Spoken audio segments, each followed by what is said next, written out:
మరి ఇంటింటికి నల్లా ఇస్తా అని మాట్లాడిన మొగోడు ఎవడో నుండేనా ఇంతకుముందు? 4 ఏళ్ల లోపల ఇయ్యకపోతే మళ్ళా వచ్చే ఎలక్షన్లో ఓట్లు అడగము అని చెప్పిన మొగోడు ఎవడో ఉండేనా ఈ భూమి మీద?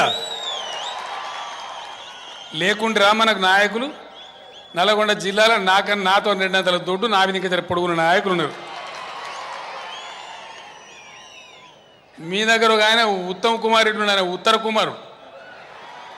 ఉత్తమ్ కుమార్ రెడ్డి కాదు. స్కీము మొదలే కాలే, ఇంకా ఇప్పుడు టెండర్లు విలువాలి. టెండర్ విలువక ముందే ఆయనకి అవినీతి కనబడుతుందట. అంటే మీరు అట్లా బతికినారు కాబట్టి పచ్చ కామెరీలోనికి లోకమంతా పచ్చగా కనబడుతుంది అన్నట్టు.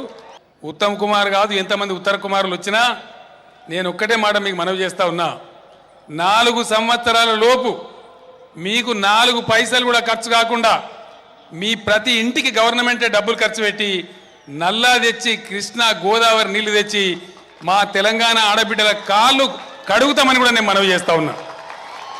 ఆ పథకాన్ని అందించి తీర్థం.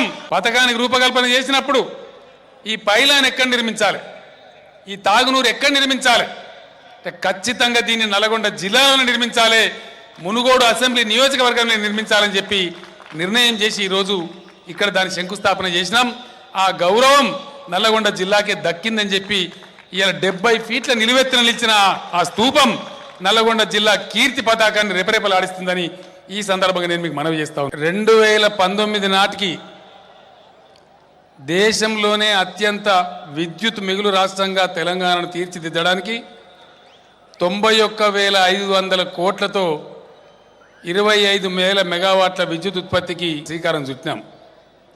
అందులో భారతదేశంలోనే అతిపెద్ద అల్ట్రా మెగా పవర్ ప్లాంట్ దామరచెర్లలో ఈరోజు నేను భూమి పూజ చేసి శంకుస్థాపన కూడా చేసిన. 4,000 మెగావాట్ల విద్యుత్తు దామరచెర్లలో నల్లగొండలో ఉత్పత్తి కాబోతా ఉంది అని చెప్పి మీకు అనౌన్స్ చేస్తా ఉన్నాను. ఏ విధంగా అయితే 6 నెలల లోపలనే భారతదేశమంతా చెప్పుకుంటా ఉంది. అలా రామారావు మొన్న అమెరికా తైవాన్కి పోతే ఆ దేశంలో కూడా చెప్తా ఉన్నారు, బేస్ అండ్ గ్రేట్. రాదనుకున్నాం మేము కరెంట్ తెలంగాణలో, కానీ 6 నెలల్లో మీరు పరిస్థితిని తారుమారు చేసిందని చెప్పింది. రేపు ఖచ్చితంగా ఇక నుంచి తెలంగాణలో కరెంటు కోతలు ఉండయి.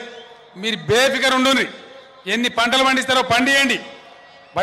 పారిశ్రామికవేత్తలారా ఎంత ప్రొడక్షన్ చేస్తారో చేయండి.